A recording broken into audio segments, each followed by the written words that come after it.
Dünyanı idarə edən ailələr haqqında söhbət açmaq həmişə mübahisəli və maraqlı mövzulardan biri olmuşdur. Belə ki, bəzilərinin fikrincə dünyada nə baş verəcəksə, o artıq çoxdan planlaşdırılıb. Yəni müharibələr, iqtisadi böhranlar, prezident seçkilərinin nəticələri, hətta dünyanı idarə edəcək texnologiyaların belə hamısı bir neçə ailə tərəfindən müəyyən edilir. Çünki bu böyük ailələrin sərvəti və gücü bütün bu sadalananların həyata keçməsi üçün şərait yaradır. Bəs bu ailələr kimlərdir? Onlar həqiqətənmi dünyanı idarə edirlər, yoxsa bu sadəcə bir mifdir? Bu videoda dünyanın ən güclü 5 ailəsini araşdıraraq videonun sonunda sizə çox maraqlı bir sual verəcəyik. O vaxta qədər videonu diqqətlə izləyin ki, dünyanı idarə edən 5 ailə ilə yaxından tanış olasınız.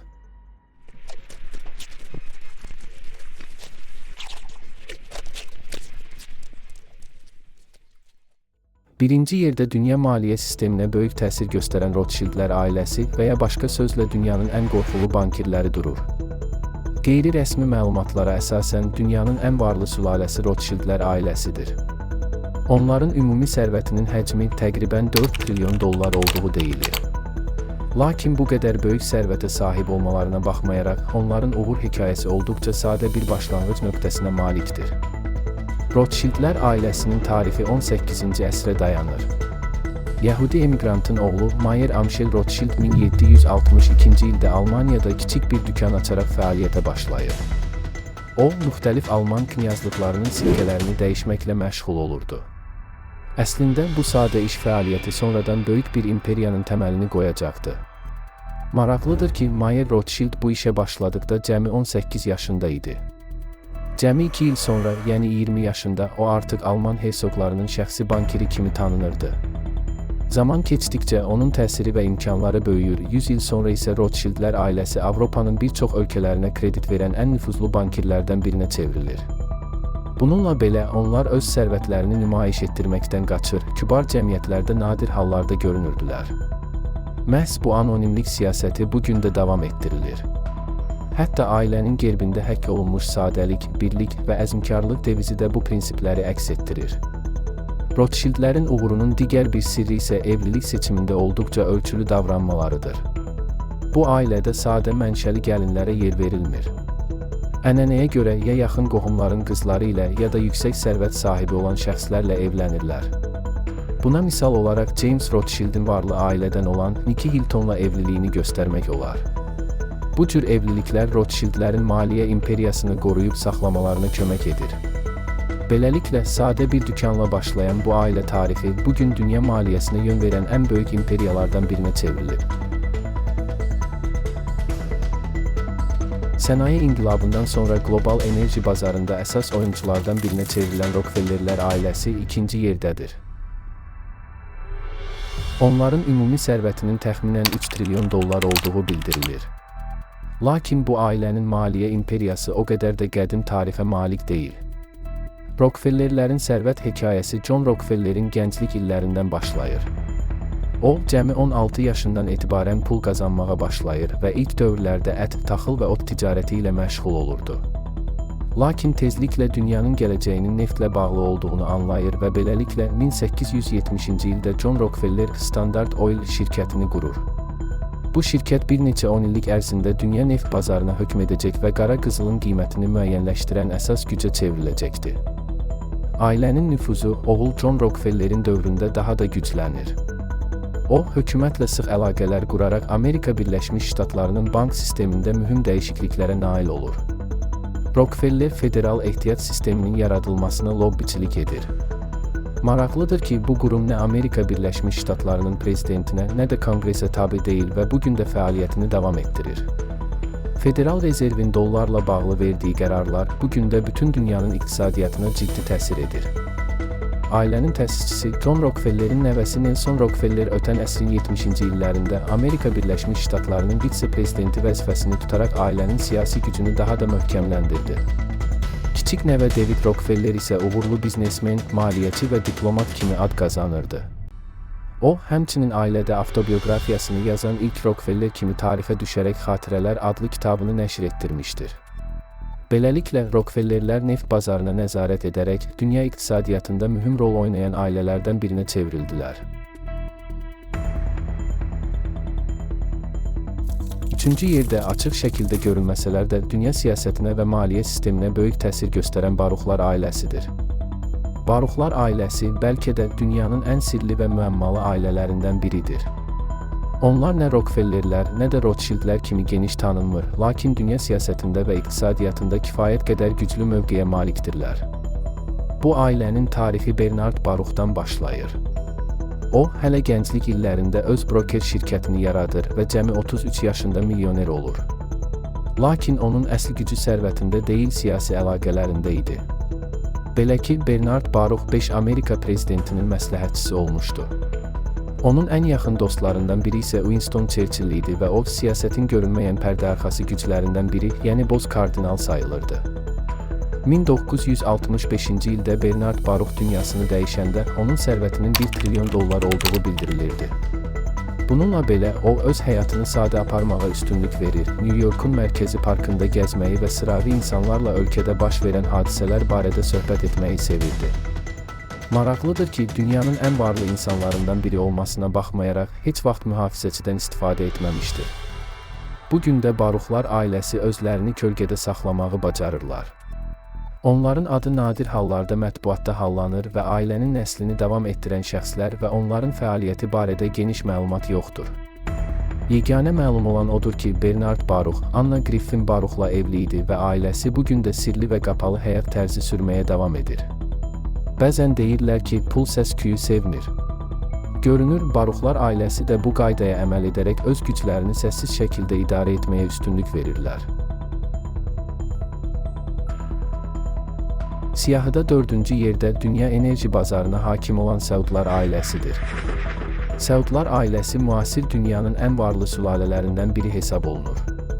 Onların yüksəlişi 1938-ci ildə Səudiyyə Ərəbistanında neftin kəşfi ilə başlayır. O vaxta qədər bu gənc dövlət ciddi iqtisadi çətinliklər içində yaşayırdı. Ancaq neftin aşkar olunması və hasilatının genişlənməsi ilə birlikdə Səud ailəsi qlobal miqyasda güclü iqtisadi və siyasi nüfuza sahib oldu. Bu ailə dünyanın ən böyük kral ailələrindən biridir və ailə təxminən 25.000 üzvdən ibarətdir.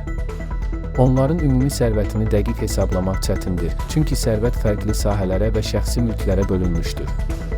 Lakin bəzi faktlar onların sərvətinin miqyasını anlamağa kömək edir. Kral Salman İbn Əbdüləziz Əl-Səud taxta çıxarkən əhaliyə $30 milyard paylamışdı. Bununla belə, Səud ailəsi təkcə sərvəti ilə deyil, həm də qalmaqalları ilə tez-tez gündəmə gəlir. Xüsusilə demokratik ölkələr bu ailənin bəzi üzvlərinin ekstravagant həyat tərzinə və qaydaları pozmalarına göz yummalı olurlar. Məsələn, 2004-cü ildə Şahzadə Naif İbn Əbdül Əl-Şelan Kolumbiyadan Fransaya 2 ton narkotik vasitə olan kokaini gətirməyə çalışmışdır. Fransa dövləti onu həbs etmək istəsə də, kral ailəsi Fransanı diplomatik əlaqələri kəsəcəyi ilə hədələyərək qohumunu xilas edə bilmişdilər. Ancaq bəzi hallarda hətta kral ailəsinin üzvləri də sərt qanunlardan qaça bilmirlər. 19 yaşlı şahzadə Mişal bint Fəhd Əl-Sədun Livandakı səfirin oğlu ilə gizli əlaqəsi ifşa olundu və zina ittihamı ilə ölüm hökmü ilə cəzalandırıldı. Gənc şahzadə ictimaiyyət qarşısında güllələnərək qətlə yetirilmişdir. Səudlar ailəsi həm sərvəti, həm siyasi gücü, həm də daxili qaydaları ilə dünyada ən maraqlı və mübahisəli kral sülalələrindən biri olaraq qalır. 5-ci yerdə isə Böyük Britaniyanın simvolik və siyasi güc mərkəzi olan Vindsorlar ailəsidir. Vindsorlar xanədanı Böyük Britaniyanın ən məşhur və tarixdə ən uzun müddət hakimiyyətdə qalan krallıq ailələrindən biridir. Bu sülalənin əsası 1910-cu ildə Kral 5-ci Georg tərəfindən qoyulmuşdur. Maraqlıdır ki, o, həm də Rusiyanın sonuncu çarı 2-ci Nikolayın xalası oğlu idi və zahirən ona çox bənzəyirdi. Kral 5-ci Georgun nəvəsi 2-ci Yelizaveta Britaniya tarixində ən uzun müddət taxta qalan monarx idi. O, 70 ildən çox Böyük Britaniya və Birlik ölkələrinin kraliçası olmuşdur. The Guardian nəşri onun şəxsi sərvətini 5 milyard funt sterling həcmində olduğunu qeyd etmişdir. Lakin bu məbləğ yalnız onun şəxsi sərmayəsinə aid idi və Windsor ailəsinin ümumi sərvəti bundan qat-qat çox idi. İlkin vəliəhtlik qaydalarına görə Windsorlar sülaləsi 2-ci Yelizaveta ilə bitməli idi. Çünki qanuna əsasən onun uşaqları ata xəttini davam etdirməli və kraliçanın ərinin nəslinin üzvləri sayılmalı idilər.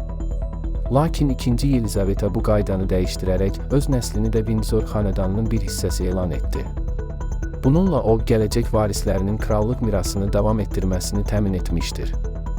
Baxmayaraq ki, monarxiya sistemi dünyada getdikcə az tərəfdar qazanır, Böyük Britaniya xalqının 74% isə hələ də bu sistemi dəstəkləyir. Maraqlı bir fakt da var ki, hər il turistlər krallıq ailəsinə və onun saraylarına böyük maraq göstərirlər. Turist şirkətlərinin məlumatlarına görə Windsor ailəsi ilə bağlı suvenirlər, kral ailəsinə məxsus yerlərə edilən ekskursiyalar və digər krallıq atributları ölkə büdcəsinə 500 milyon funt sterlinqdən çox gəlir gətirir. Beləliklə, Windsorlar ailəsi təkcə simvolik bir monarxiya deyil, həm də Böyük Britaniyanın iqtisadiyyatına və mədəni kimliyinə böyük təsir edən bir gücdür. Beləliklə, bu mövzular konspirasiya nəzəriyyələri ilə həqiqətlərin qarışdığı bir sahədir. İndi isə gəlin faktları və mifləri birlikdə ayıraq. Rothschildlər ailəsi 18-ci əsrdən bəri maliyyə sektorunda mühüm rol oynayıb. Onlar bankçılıqda uğur qazanıblar və Avropanın müxtəlif ölkələrində filiallar açıblar. Onların sərvətinin 4 trilyon dollar olması isə heç bir etibarlı mənbə ilə təsdiqlənmir.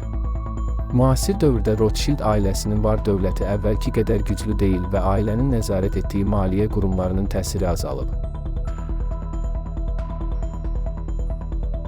Rockefellerlər ailəsinin üzvü John Rockefeller 19-cu əsrdə Standard Oil şirkətini quraraq Amerika Birləşmiş Ştatlarının ilk milyarderi olub. Onun nəslindən gələnlər hələ də müxtəlif biznes sahələrində aktivdirlər. Rockefellerlərin 3 trilyon dollar sərvətə sahib olması sübut olunmayıb. Əslində, ailə sərvəti müxtəlif xeyriyyə fondlarına və şirkətlərə bölünmüşdür. Baruxlar ailəsindən Bernard Baruch adlı bir maliyyəçi olub və o, Amerika Birləşmiş Ştatlarının hökumətinə məsləhət verib. Baruch ailəsinin 1 trilyon dollar sərvətə sahib olması tamamilə əsassızdır. Bernard Baruch tək başına zəngin olub, lakin onun ailəsinin dünya siyasətinə böyük təsiri ilə bağlı sübut yoxdur. Səudlar ailəsi, yəni Səudiyyə Ərəbistanının kral ailəsi dünyanın ən zəngin və nüfuzlu ailələrindən biridir. Ailə neft gəlirləri hesabına böyük sərvət toplamışdır. Kral ailəsinin 25 min üzvü olması bir qədər şişirdilmiş məlumatdır. Eyni zamanda onların ümumi sərvətini dəqiq hesablamaq mümkün deyil. Windsorlar ailəsi, yəni Böyük Britaniya monarxiyası hələ də simvolik olsa da dövlətin mühüm hissəsidir. Kraliçə Yelizavetanın şəxsi sərvətinin 5 milyard funt sterling olması ehtimallara əsaslanır və monarxiyanın böyük sərvəti olsa da bir çox aktivlər rəsmi olaraq dövlətə aiddir. Bəs bu ailələr həqiqətən dünyanı idarə edirlərmi? Yoxsa onların gücü haqqında deyilənlər sadəcə miflərdir? Bunu tam olaraq bilmək çətindir, amma bir şey aydındır ki, pul və güc hər zaman bir yerdədir. Bəs siz necə düşünürsünüz, bu ailələr gizli gücə sahibdirlər, yoxsa onların təsiri artıq keçmişdə qalıb? Şərhlərdə fikrinizi bildirin. Əgər belə mövzularda daha çox video görmək istəyirsinizsə, bəyən düyməsini aktiv edərək abunə olun. Növbəti videoda görüşənədək özünüzə yaxşı baxın.